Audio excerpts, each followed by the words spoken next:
Hi everyone, welcome back to the course. In the last video, we covered callback functions and some essential array method like for each, map, and filter. Today, we are continuing our journey through the JavaScript powerful array methods. In this video, we will explore 6 more incredibly useful methods: reduce, FindIndex, sort, sum, and every. These methods will give you even more tools to work with arrays efficiently and write clean and more functional codes. So let's dive in. First is the reduce one. Actually, I will be honest, this one can feel a bit tricky at first, but once it clicks, you will realize how powerful it is. The reduce method executes a reducer function on each element of an array and returns a single output value. Okay, think of it as reducing an array down to one value. Actually, syntax actually look like this: array reduce, then the callback. A first parameter is first. It take the first argument as a callback. Second is initial value. This callback function takes 4 parameters: accumulator, current value, current index, and array itself. The most important are the first two. Let me show you the classic example, like the all number in an array. Here is what happening. Actually, what's happening here? We start with an initial value is 0, right? Current is nothing. Initially, current is nothing, but start with the initial. Sorry, this initial value is 0. Initial value. And in the first iteration, accumulator is 0 and current is 1, right? So we return 1. In the second iteration, accumulator is now 1 and current is 2. So we return 3. The continuous this continues until we have processed all the elements. So okay, and you can then you get your actual, the final output is 15. Actually, let's see another practical example. Finding the maximum values. Okay, maximum value. It's 4. Then equal using the reduce max. Initial value is max. Second is current index. Then return current is this is a condition. Okay, if the current greater than max, then show the current value, otherwise show the max value, and the initially scores will be 0. The first initial value is 0, and then console log this function, you get your output. Okay, so let's count how many times each item appear. Another example: fruit. Then fruit is reduce the accumulator, and the second is fruit. Then you actually storing data and then return this accumulator, and initially is empty object, nothing here. So when you are console log this fruit count, you get the apple is 3, banana is 2, and orange is 1. Okay, great. Actually, this is pretty powerful, right? Reduce can transform arrays into a number, object, or even others arrays. So remember this. And this is a very, very powerful method, the reducer method. Okay, next is find method. This method is much simpler. It's return the first element in an array that satisfies a provided testing function. Suppose take this code, find.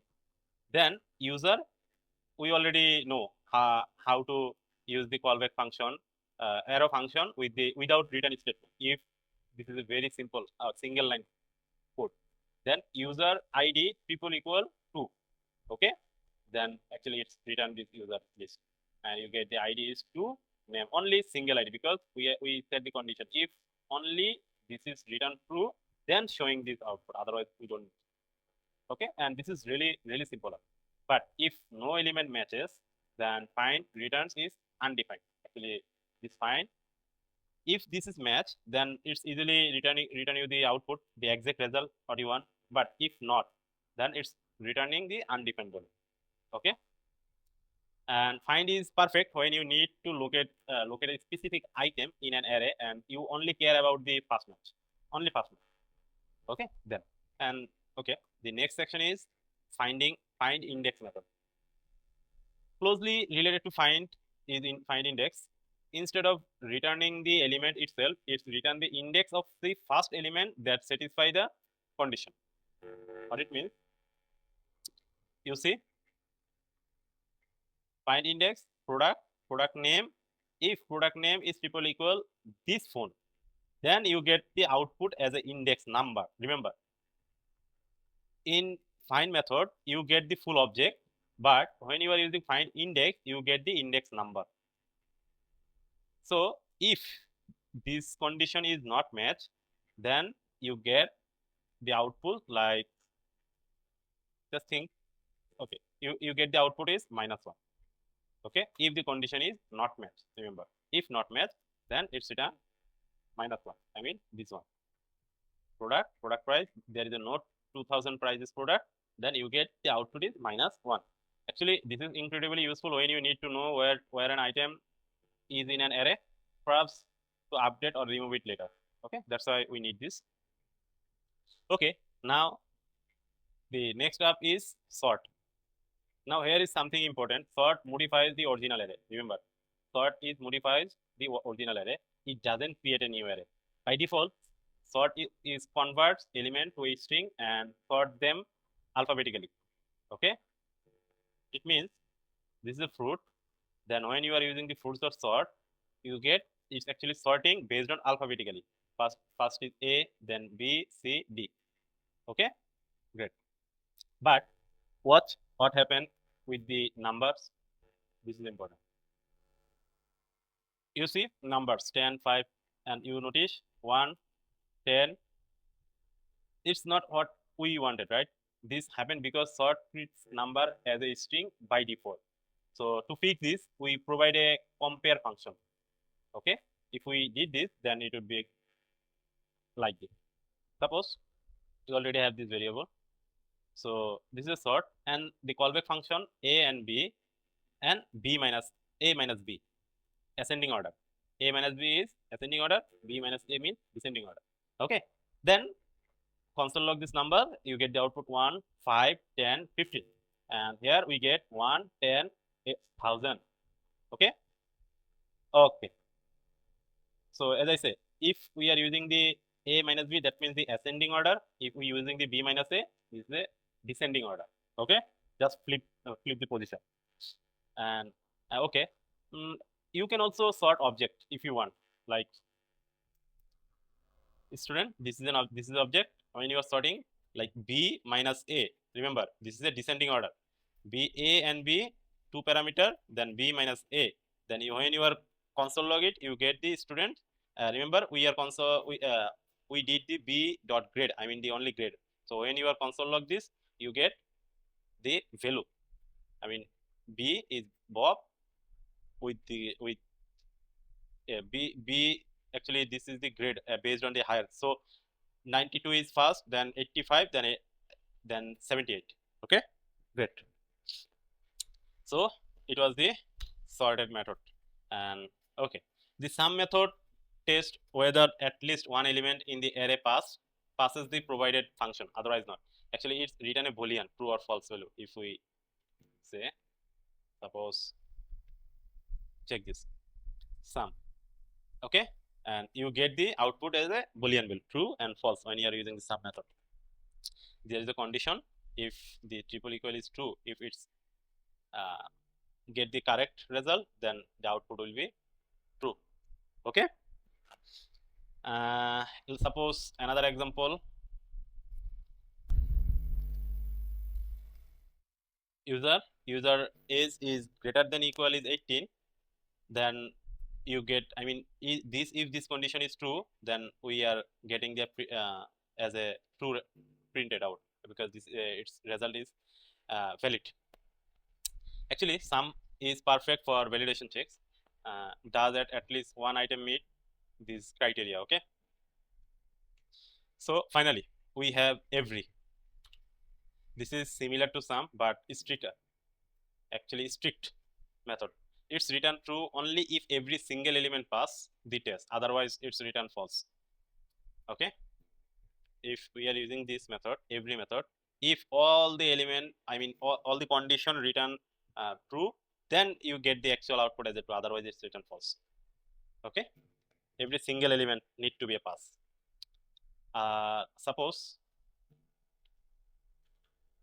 check this element is returning false because we are modular 2 and then 0, and this means no, it's not pass the test, right? Also the same thing with object. Okay,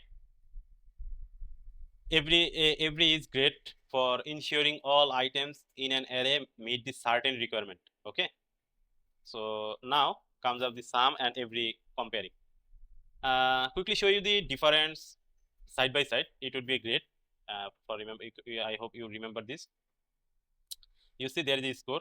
When you are using the sum method, then you get the output only for this based on this number. But when you are using the every method, then it's not possible to accept all the elements with this condition, right? Then it's return the false. So this was the example or compare, you can say, we can say that, and we already see the lots of example, practical example. I hope you already understood how did this 6 main important module, I mean the methods, how it work and how you need to represent this method and when you actually use those method. Okay, so let me tie this all together with the practical example, and this one, you see order, then first find the unpaid order. There is an unpaid, paid is false, there is only one unpaid product available. When you are using the find method, then if it means the order not paid, exclamatory sign, this means order is not paid, that means the unpaid dot order, then you console log, then it's only console log this one not paid, and total revenue using the reducer method, and you get the total revenue from this total revenue, I mean this when you are using this order dot reducer, right? This is a callback function, and in this callback function return the, and initial value is 0, and return the order dot paid. If this order dot paid, then sum dot order dot total, I mean summation this, otherwise only sum return, we don't need the total amount. Okay, and okay, again they check if some order are unpaid with using the sum method, and check if all order are unpaid, then using the every method, and sorted by the total highest first, I mean the highest amount we can sort it out with the sort method. Destructurize the all the orders, then sorted. Okay, so all right, let's recap what we learned today. First is reducer reduces an array to a single value by applying a function to each element. Find, it returns the first element that matches a condition or undefined. FindIndex returns the index of the first matching element, otherwise it's return -1. Sorts array elements in place, use a compare function for numbers. Sum returns true if at least one element passes the result. Every returns true only if all the elements pass the test. These methods are absolutely essential for working with the arrays in JavaScript. Practice using them and they will become a second nature, okay, for you. In the next video, we will explore even more advanced functional concepts like recursive functions, carrying, and the function composition. These are powerful techniques that will take your JavaScript skill to the next level. If you found this helpful, make sure to like and subscribe. Drop any question in the comments below. I will see you in the next video. Okay, bye bye.